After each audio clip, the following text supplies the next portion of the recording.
नमस्कार, मैं हूं बालकृष्ण थारेजा। आप देख रहे हैं डेली लाइव। आइए शुरुआत करते हैं आज के मुख्य समाचारों की। हड्डा रोडी हटाए जाने की मांग को लेकर गांव कोहला के ग्रामीणों ने किया कलेक्ट्रेट का घेराव। NH 754 के किसानों ने खेतों के बीच से बनाई जा रही सड़क और पुलिया को उचित स्थान पर बनाए जाने की मांग को लेकर जिला कलेक्टर को सौंपा ज्ञापन। सांख्यिकी और अर्थशास्त्र विभाग की ओर से हनुमानगढ़ भेजे गए राजीव गांधी युवा मित्रों के साथ बैठक आयोजित कर लिया गया फीडबैक। विवाहिता को जबरन कीटनाशक पिला हत्या करने के आरोप में पुलिस ने मृतका के पति को किया गिरफ्तार। विद्युत विभाग द्वारा जंक्शन स्थित अग्रसेन भवन में उज्जवल भारत उज्जवल भविष्य विषय पर किया गया कार्यशाला का आयोजन। और अब समाचार विस्तार से। हड्डा रोडी हटाए जाने की मांग को लेकर गांव कोहला के सैकड़ों लोगों ने आज कलेक्ट्रेट के समक्ष प्रदर्शन कर जिला कलेक्टर को ज्ञापन सौंपा।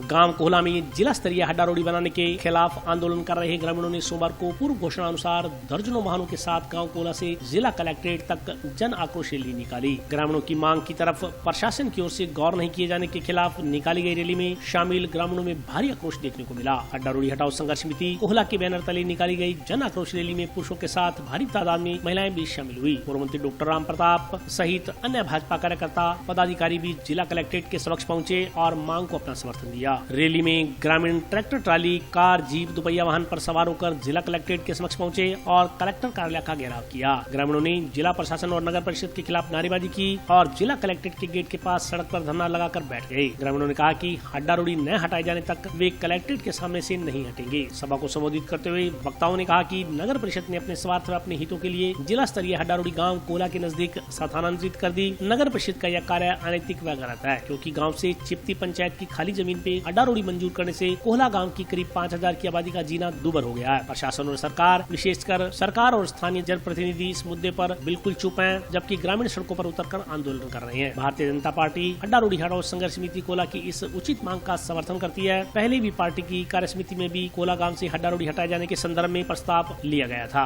ग्रामीणों ने आरोप लगाया कि जिला प्रशासन कोहला गाँव को उजाड़ने का कुतिस प्रयास कर रहा है। यह फैसला प्रशासन की ओर से आनन फानन में लिया गया है, लेकिन यह प्रयास किसी भी हालत में सफल नहीं होने दिया जाएगा। जनभावनाओं को देखते हुए प्रशासन को तुरंत इस फैसले को वापस लेकर हड्डा रोडी को अन्यतर उचित जगह पर आबादी क्षेत्र से दूर स्थानांतरित करना चाहिए, अन्यथा आंदोलन तेज किया जाएगा। ग्रामीणों ने कहा कि 49 दिन से गांव के पुरुष और महिलाएं धूप, बारिश, आंधी में धरने पर बैठे हैं, लेकिन एयर कंडीशन में बैठने वाले अधिकारियों ने ग्रामीणों की सुध नहीं ली। उन्होंने कहा कि प्रशासन ने मात्र एक बार वार्ता करने की औपचारिकता की। उन्होंने चेतावनी दी कि ग्रामीण डटे हुए हैं और हड्डा रोडी हटाकर ही दम रहेंगे। जब तक हड्डा रोडी नहीं हटाई जाती, जिला कलेक्ट्रेट के सामने डटे रहेंगे।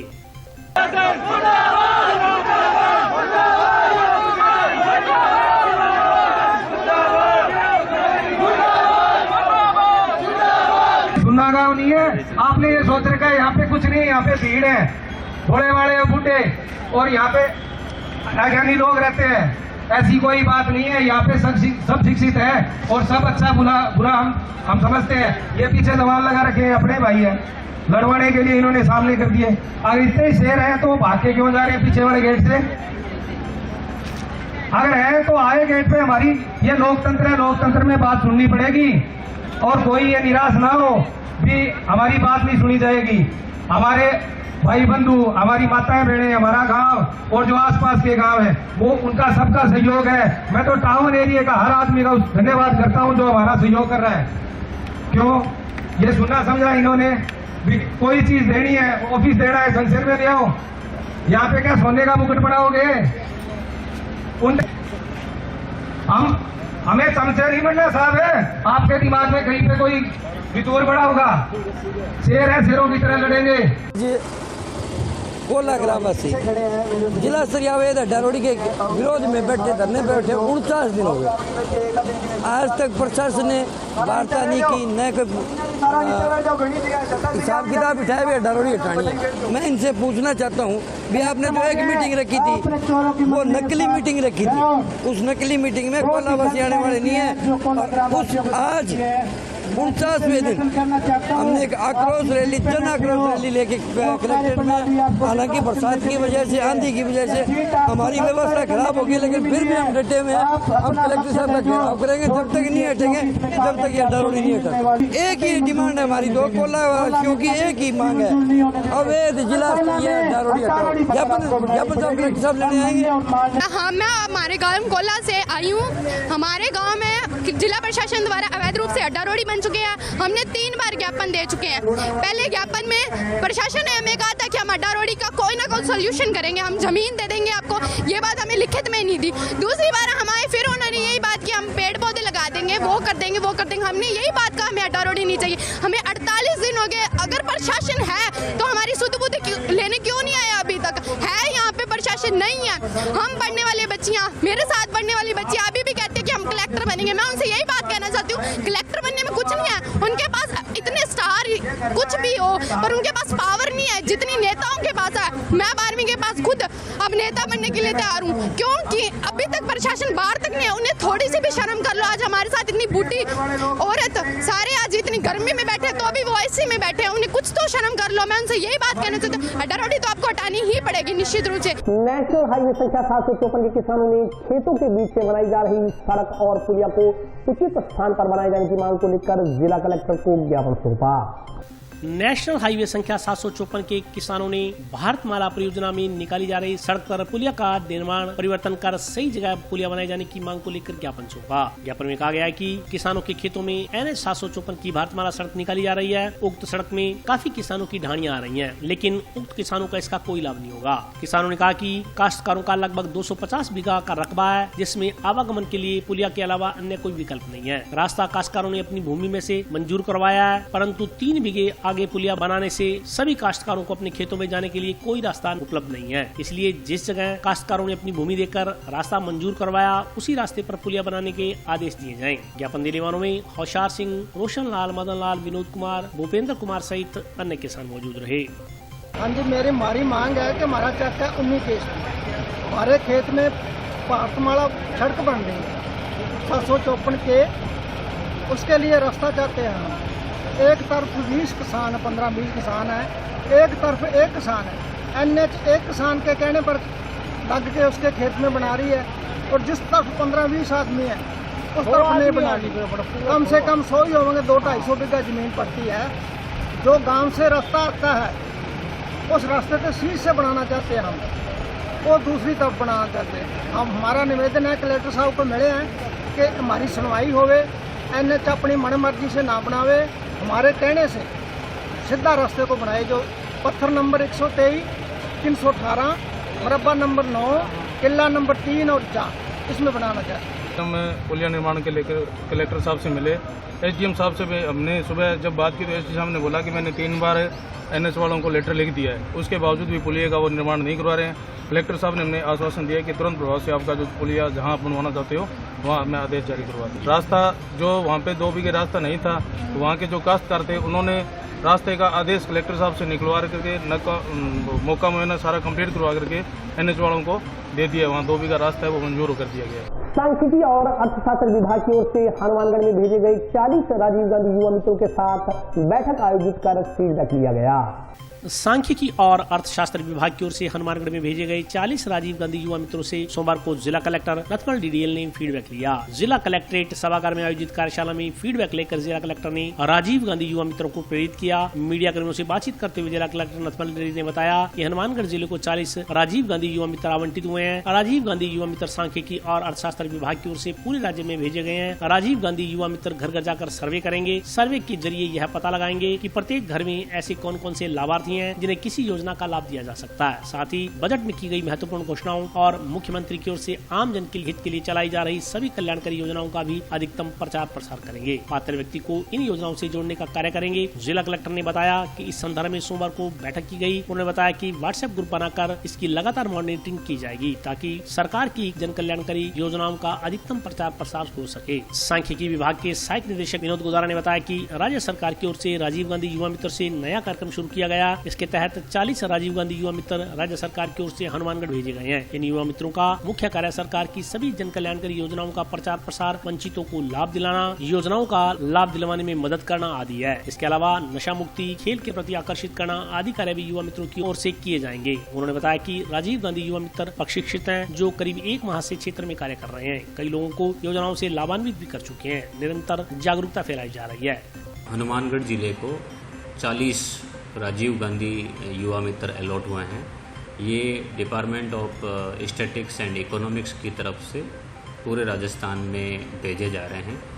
ये वो युवा वर्कफोर्स है जो घर घर जाकर के सर्वे भी करेगी और जो सेचुरेशन अप्रोच है, यानी कि प्रत्येक घर में कौन कौन से लाभार्थी कौन कौन सी योजना में कवर किए जा सकते हैं या कहाँ पे किस योजना का लाभ दिया जा सकता है।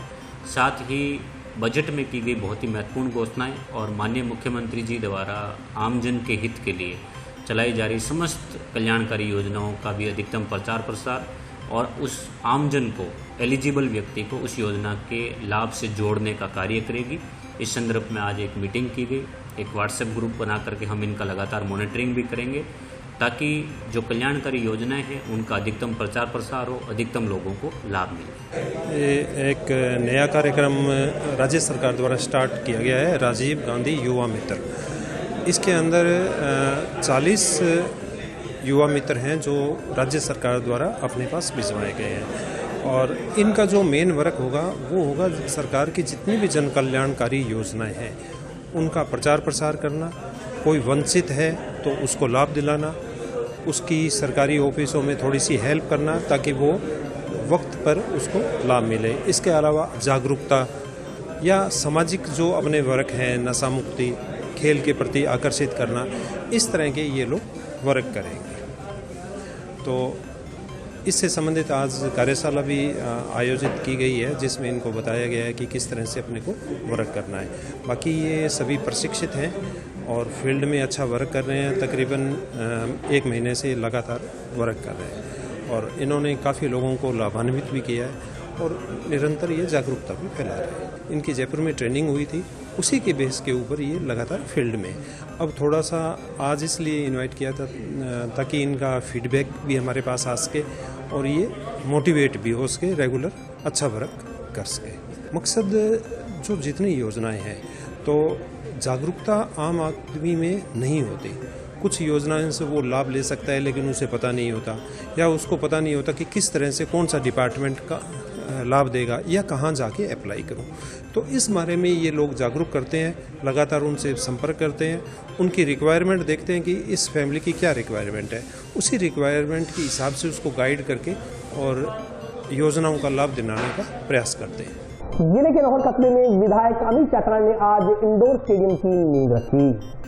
जिले के नौहर कस्बे में विधायक अमित चाचाण ने सेठ बालकृष्ण बिहाणी स्टेडियम में 1 करोड़ 25 लाख रुपए की लागत से बनने वाले इंडोर स्टेडियम की आधारशिला रखी। इस मौके पर आयोजित कार्यक्रम की अध्यक्षता पूर्व पालिका अध्यक्ष राजेंद्र चाचाण ने की। कार्यक्रम में पंचायत समिति प्रधान सोहन डील, पालिका अध्यक्ष मोनिका खटोतिया, कांग्रेस नेता शरवण तंवर, कृषि उपज मंडी समिति के निवर्तमान अध्यक्ष बलबीर सुतार सहित अन्य लोग उपस्थित रहे। कार्यक्रम में विचार व्यक्त करते हुए विधायक अमित चाचाण ने कहा कि जनप्रतिनिधि का मिट्टी से लगाव होने से विकास कार्य होते हैं। क्षेत्र की जनता ने पहली बार स्थानीय जनप्रतिनिधि चुना है जिसका परिणाम है कि विकास कार्यों के नए आयाम स्थापित हो रहे हैं। विधायक ने बताया कि जो काम 30 वर्षों में नहीं हुए वे अब हो रहे हैं। उन्होंने कहा कि आमजन जिन विकास कार्यों को लेकर सपने लेते थे वो सपने इस कांग्रेस सरकार में साकार हुए हैं। विधायक ने बताया कि बजट में हुई संपूर्ण घोषणाओं का धरातल पर कार्य हो रहा है। उन्होंने कहा कि खिलाड़ियों की रोजी रोटी से जुड़े बिहानी स्टेडियम में हाल ही के दिनों में विकास के अनेक विकास कार्य करवाए गए हैं। विधायक ने आरोप लगाया कि पूर्व जनप्रतिनिधियों ने बिहानी स्टेडियम के लिए जो घोषणाएं की थी वो कभी पूरी नहीं की। विधायक ने कहा कि दशकों से चली आ रही इंडोर स्टेडियम की मांग अब पूरी कर दी गई है। कार्यक्रम में शशिकांत शर्मा,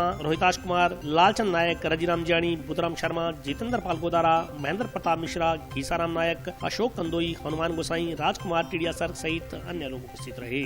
मुद्री श्री बालकृष्ण बिहारी स्टेडियम में 1 करोड़ 25 लाख रुपए से बनने वाले इंडोर हॉल का शिलान्यास किया। उसके साथ ही जिला परिवहन कार्यालय नौहर में 2 करोड़ 31 लाख रुपए से बनने वाले ड्राइविंग ट्रैक का भी शिलान्यास किया है। नौहर क्षेत्र में पिछले 3.5 वर्षों में लगातार विकास के निरंतर कार्य हो रहे हैं। क्षेत्र में हर चाहे शिक्षा का हो, चिकित्सा का हो, खेल का हो, सड़कों का हो, बिजली का हो, पानी का हो, इसके निरंतर विकास के कार्यक्रम जारी है। इसलिए हमारे लोकप्रिय मुख्यमंत्री सौगंध गहलोत का, खेल मंत्री शोभन चांदना का, राज्य क्रीड़ा परिषद के चेयरमैन कृष्णा पूनिया जी का, परिवहन मंत्री विजेंद्र गौड़ा जी का तहे दिल से आभार प्रकट करता हूँ कि नौहर क्षेत्र के लिए। और अभी वक्त ब्रेक का हाजिर होता हूँ छोटे से ब्रेक के बाद।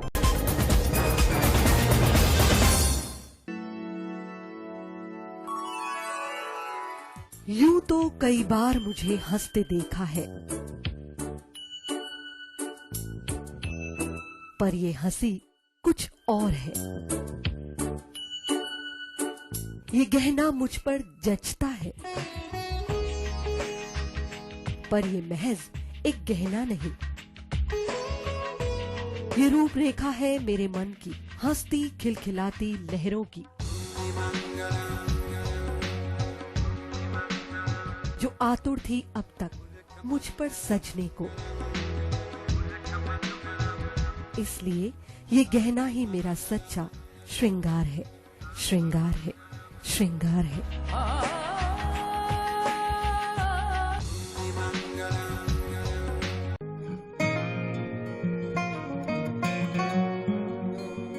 बेटा सतीश, देख बेटा, बिजली का बिल आया है। कोई छूट भी मिली है क्या?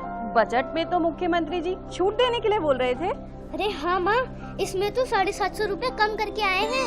अरे वाह, धन्यवाद मुख्यमंत्री जी। सिर्फ आपको ही नहीं, प्रदेश में ये छूट किसी न किसी रूप में सभी को मिल रही है। 100 यूनिट तक बिजली उपभोग करने वाले उपभोक्ताओं को 50 यूनिट भुगतान तक की छूट, 150 यूनिट तक वाले उपभोक्ताओं को 3 रुपए प्रति यूनिट और 150 से 300 यूनिट तक उपभोग करने वाले उपभोक्ताओं को 2 रुपए प्रति यूनिट की छूट दी जा रही है। याद रहे, बिजली की बचत ही बिजली का उत्पादन है।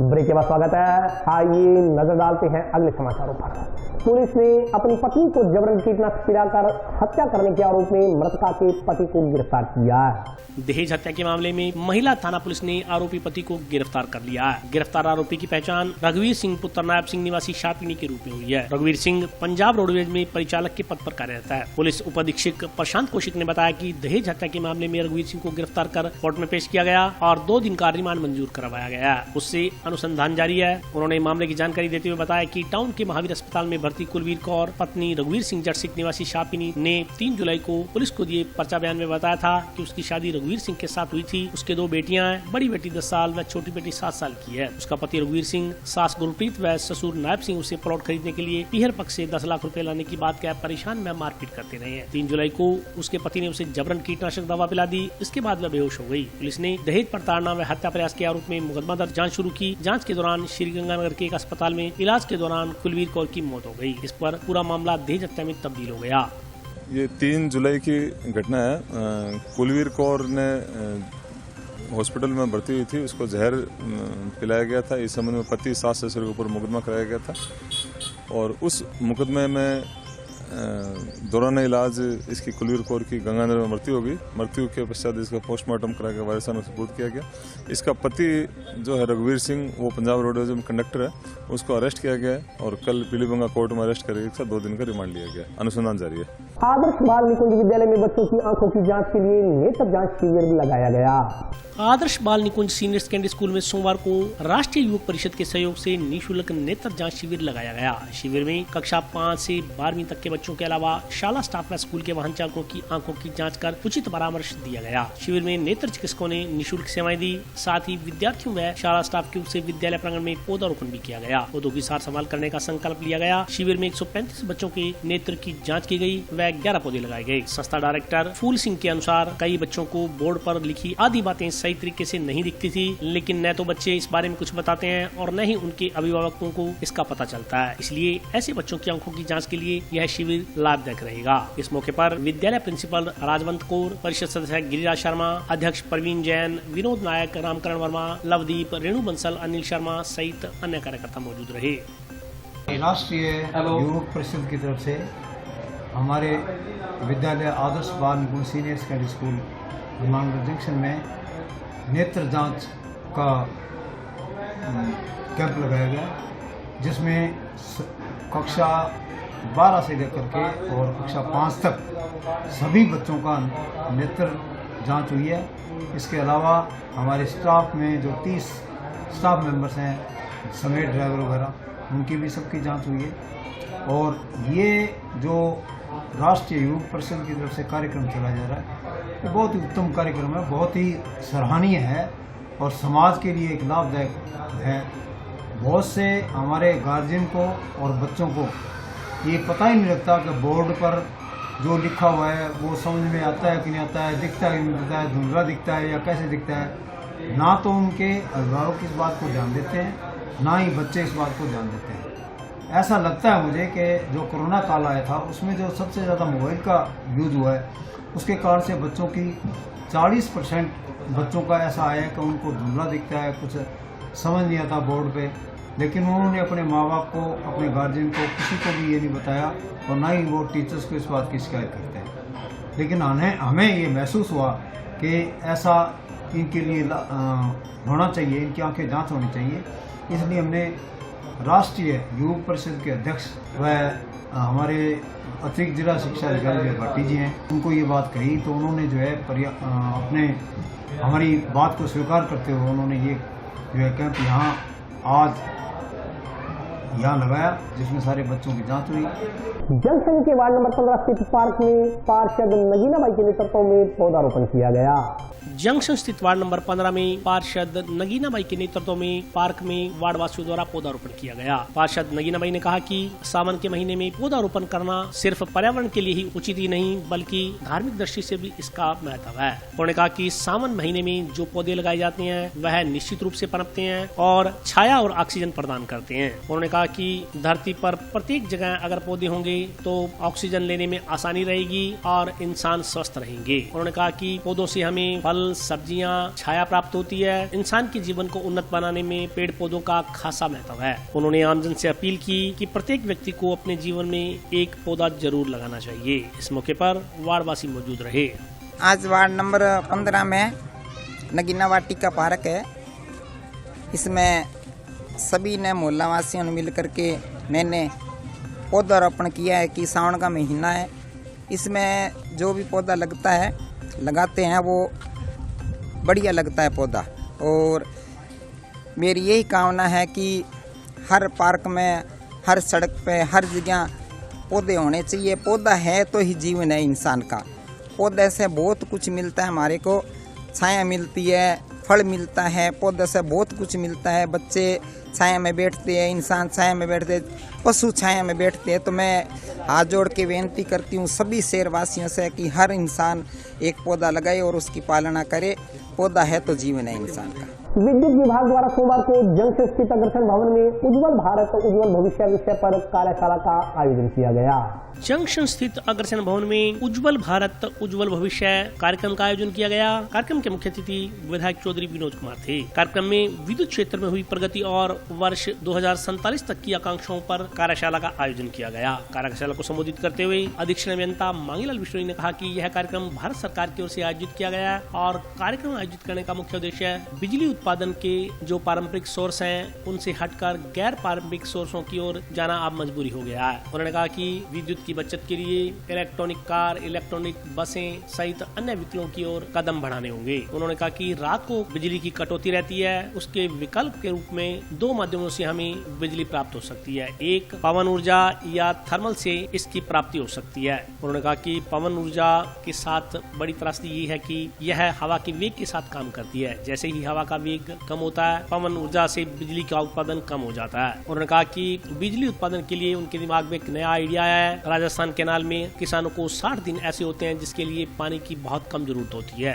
उस पानी को जलाशयों में अगर यदि हम स्टोर करें और सौर ऊर्जा के माध्यम से उस पानी को एक ऊंचाई पर भेजें तथा रात के समय सौर ऊर्जा के माध्यम से बिजली का उत्पादन करें तो हमें लाभ हो सकता है। उन्होंने कहा कि इसी प्रकार के अन्य माध्यमों पर काम करने की जरूरत है। यहाँ पे इंदिरा गांधी नहर परियोजना, इसमें 8,000 से लेकर 13,000 तक पानी चलता है। तो इसमें 60 दिन का समय ऐसा होता है जिसमें पानी की हमें बहुत कम जरूरत होती है। तो हम लोग एक ऐसा डिटेल प्रोजेक्ट रिपोर्ट बनाएं जिससे इसके पानी को एक जलाशय बना के हम इसको स्टोर करें और उसको सौर ऊर्जा के द्वारा मतलब एक हाइट पे लेके जाए इस पानी को, और रात के समय कम से कम 500 मेगावाट का इस पानी से जनरेशन करें। तो रात की जो समस्या है हमारे बिजली की, वो समस्या दूर की जा सकती है। प्रोजेक्ट की जो कोस्ट है वो कम से कम 1500 करोड़ रुपए है। हो सकता है DPR बनने के बाद में कम हो, ज्यादा हो, लेकिन हमने अनुमानित लागत लगाई और 1500 करोड़ रुपए की लागत है। दूसरी सौर ऊर्जा की जो दिनों दिन हम लोग कहते हैं कि सौर ऊर्जा हमें लगानी चाहिए, लेकिन दिन के समय तो हमें सौर ऊर्जा की बिजली उपलब्ध हो जाती है। आज का ये जो कार्यक्रम उज्ज्वल भारत उज्ज्वल भविष्य 2047 भारत सरकार की ओर से जो प्रायोजित किया गया है, इस कार्यक्रम का मुख्य उद्देश्य है कि आने वाले वर्षों में हमें हमारे पारंपरिक जो सोर्स हैं बिजली उत्पादन के, उनसे हट के हमें गैर पारंपरिक सोर्स की तरफ जाना पड़ेगा। उसमें दिन के समय जो हमें सौर ऊर्जा के द्वारा बिजली उपलब्ध होती है, तो रात के समय हमें जो दिक्कत आती है तो उसके लिए हमें वैकल्पिक सोर्स ढूंढने के लिए हमें जो इलेक्ट्रिक कार्स है, इलेक्ट्रिक बसें हैं, इलेक्ट्रिक ट्रांसपोर्टेशन है, इलेक्ट्रिक ट्रेन्स है, इन साधनों की तरफ हमें दिनों दिन बढ़ना पड़ेगा उसमें। और रात के समय जो बिजली की कटौती रहती है तो उस पर हमें दो ही चीज़ों से बिजली मिल सकती है उसमें, या तो थर्मल की बिजली मिले, या पवन ऊर्जा मिले, या हाइडल की बिजली हमें मिले। लेकिन पवन ऊर्जा के अंदर समस्या सबसे बड़ी है कि जैसे हवा का वेग कम होता है तो पवन ऊर्जा अपने आप में उतना उत्पादन नहीं रह पाता कि हम लोग उस मांग को पूरा कर सकें। इसके लिए भारत सरकार ने 2047 के देखते हुए एक नई थीम तैयार की है, जिससे आने वाले समय में जो सौर ऊर्जा बनेगी उसको लिथियम की बैटरी के अंदर स्टोरेज करके और उस ऊर्जा को रात के समय सप्लाई दी जाएगी उसमें, ताकि दिन और रात उपभोक्ताओं को अनवरत बिजली मिल सके उसमें। बाकी ये जो नया प्रोग्राम लेके हम भी आज ही इसे देखेंगे, उसमें देखने के बाद में जो मेरे व्यक्तिगत जो विचार है उसमें, मैंने कहीं महाराष्ट्र साइड में किसी एक गांव की झील बनी हुई थी, उस झील के अंदर पानी भरा हुआ था वर्षों से, तो गांव के लोगों ने मिलकर उस झील के पानी को ऊपर पहाड़ पे चढ़ाया और रात के समय जब बिजली का उत्पादन किया तो आप उस झील के जो एरिया था वो इतना बड़ा था, उसे लेके कि 900 मेगावाट बिजली का उत्पादन शुरू हो गया उसमें लेके। वही पानी दिन में ऊपर भेज देते हैं और वही पानी दिन में नीचे आ जाता है, तो उससे 900 मेगावाट बिजली का जनरेशन हो रहा है। इसको देख के मेरे मन में भी विचार ये आया कि राजस्थान कैनाल नहर परियोजना है जिसमें हमें 60 दिन ऐसे मिलते हैं जिसमें पानी की कम ज़रूरत होती है, तो उसको हम एक बड़ा जलाशय बना के उस पानी को स्टोर करें और सौर ऊर्जा के द्वारा उस पानी को एक ऊंचाई पर भेजें हम उसमें, और रात के समय उसका हम उत्पादन करें, जिससे आने वाले समय में हमें बिजली की जो कमी है वो महसूस नहीं हो। तो आज के लिए बस इतना ही, कल फिर हाजिर होता हूँ नए समाचारों के साथ, तब तक के लिए नमस्कार।